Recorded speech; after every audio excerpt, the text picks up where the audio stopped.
प्रकाश का परावर्तन, chapter 1 class 10, ये चौथा वीडियो है। इससे पहले हम 3 वीडियो अपलोड कर चुके हैं, इससे पीछे का बात आप उस तीनों वीडियो में देख सकते हैं।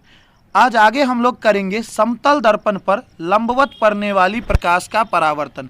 मतलब कहता क्या है, कोई एक समतल दर्पण पे अगर प्रकाश की किरण लंबवत आके पड़ रहा है तो उसका परावर्तन कैसे होगा। तो कहता है समतल दर्पण पर लंबवत पड़ने वाली प्रकाश का परावर्तन के बाद उसी पथ पर वापस लौट जाती है। यानी कि हम पहले परावर्तन के नियम में पढ़े थे कि आपतित किरण परावर्तित किरण के बराबर होता है। उसी आधार पे हम देखेंगे, मान लीजिए यहाँ पे हम एक समतल दर्पण बना दिए, समतल दर्पण का ये कॉटेड रहता है, हम कॉटेड कर दिए।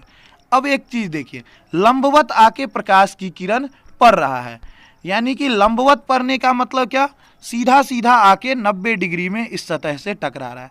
तो ये देखिए आपतित किरण है, आने वाली किरण, और जिस बिंदु पे टकराया है यानी रेड पे जहाँ पे ब्लैक गया है वो आपतन बिंदु है।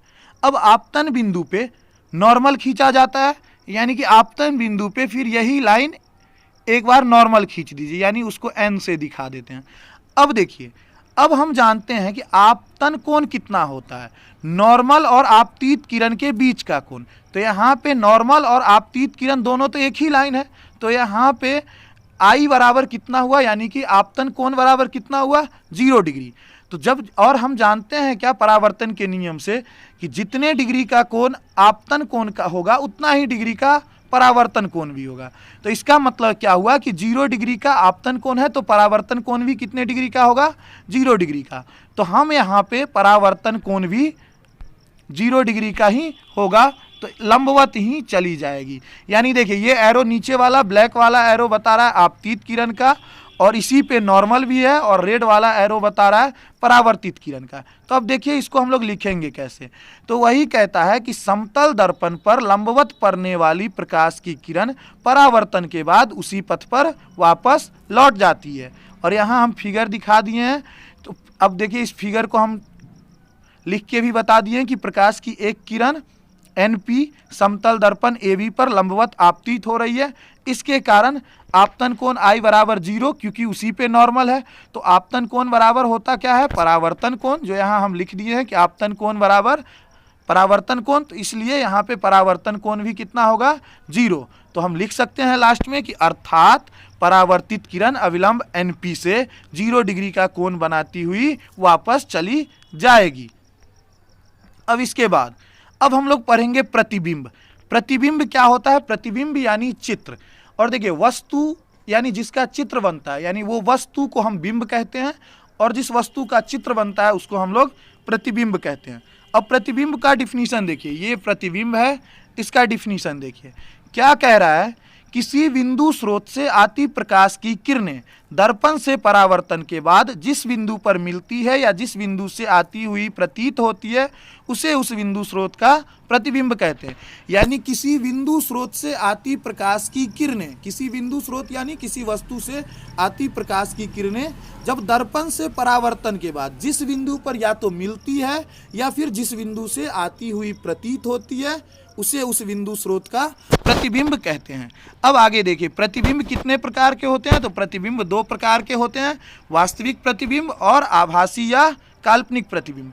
वास्तविक प्रतिबिंब क्या है, वास्तविक प्रतिबिंब हम लोग कहते हैं किसी बिंदु स्रोत से, वास्तविक प्रतिबिंब किसी बिंदु स्रोत से आती प्रकाश की किरणें दर्पण से परावर्तन के बाद जिस बिंदु पर वास्तव में मिलती है उसे उस बिंदु स्रोत का वास्तविक प्रतिबिंब कहते हैं। यानी किसी बिंदु स्रोत से आती हुई प्रकाश की किरणें क्या करती है कि दर्पण से परावर्तन के बाद जिस बिंदु पर वास्तव में मिलती है, यानी जब वास्तव में मिलती है वैसे उसे उस बिंदु स्रोत का हम लोग क्या कहते हैं, वास्तविक प्रतिबिंब कहते हैं। अब देखिए वास्तविक प्रतिबिंब से रिलेटेड 2 पॉइंट जो आपको याद रखना है कि वास्तविक प्रतिबिंब को पर्दे पर प्राप्त किया जा सकता है, और दूसरा वास्तविक प्रतिबिंब वस्तु की अपेक्षा हमेशा उल्टा होता है। इसके बाद हम लोग देखिए ये नोट पॉइंट इसलिए याद रखना जरूरी है क्योंकि ऑब्जेक्टिव इसी से रिलेटेड रहता है।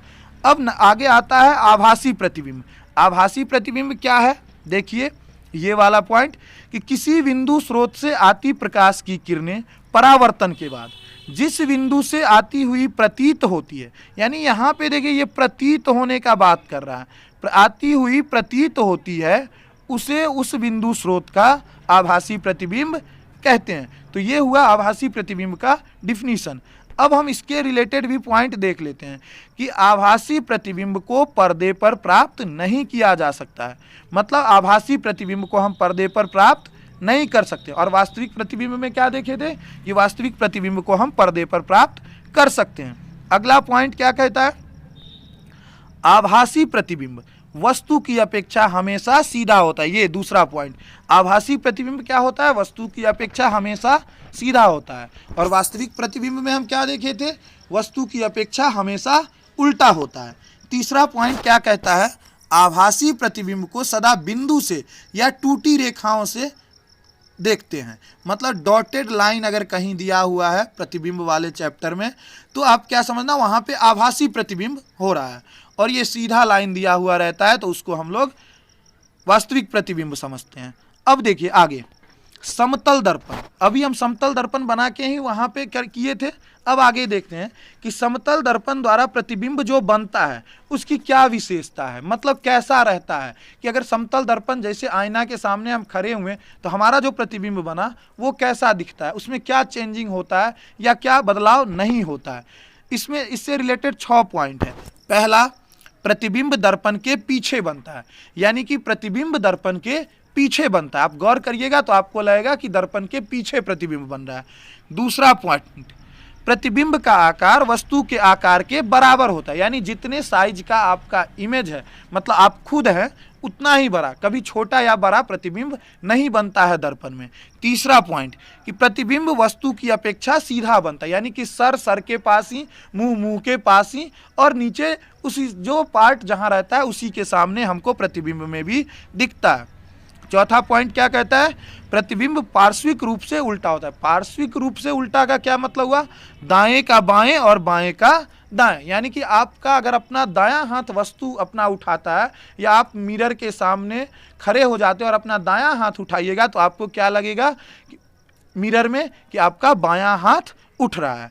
अगला पॉइंट क्या देखते हैं, प्रतिबिंब आभासी होता है, यानी समतल दर्पण से जो हमको इमेज प्राप्त होता है, समतल दर्पण पर जो प्रतिबिंब बनता है वो हमेशा क्या होता है, आभासी होता है। और आभासी का क्या मतलब हुआ कि इसे पर्दे पर प्राप्त नहीं कर सकते हैं। और अगला नेक्स्ट छठा पॉइंट क्या कहता है कि प्रतिबिंब दर्पण से उतना ही पीछे बनता है जितना वस्तु दर्पण से आगे रहता है। यानी आप अगर गौर कीजिएगा दर्पण में तो आप देखिएगा क्या कि आप दर्पण से जितना आगे हैं, दर्पण में जो आपका प्रतिबिंब बन रहा है वो दर्पण से उतना ही पीछे रहेगा। और ये 6 पॉइंट आप चेक भी कर सकते हैं अपने मिरर के सामने खड़ा होकर। आगे हम लोग गोलीय दर्पण नेक्स्ट पार्ट में करेंगे।